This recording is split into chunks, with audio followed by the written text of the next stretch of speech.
Arayikə 149 ildə sən itələmək istəyirlər. Elə palojnası odur. Düzünü desəm, yəni Sarkisyan caydımasa öz ayağı ilə gedib girsə içəri, ona bir 50 il verəcəklər.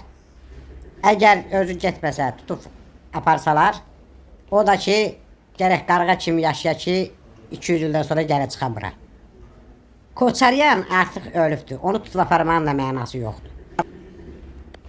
Tək Koçaryandan Sarkisyan deyil. Bizdə elə bir ki, başında gedib içəridə oturmağa çox adamlar var. Orada da onları gözləyirlər.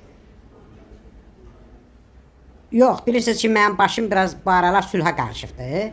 Sizə buradan söz verirəm ki, sülh təmiz təmin olunsun, əmin-amanlıq olsun. Burada bir qiyamət qopardacağım.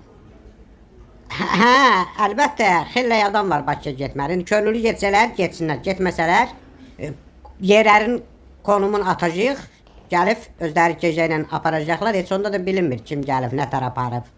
Yox, indi rahat aparırlar, nə rahat aparırlar deyənmərəm. Amma bircə onu bilirəm ki, gözlərini açılar ki, başda məhkəmədədir.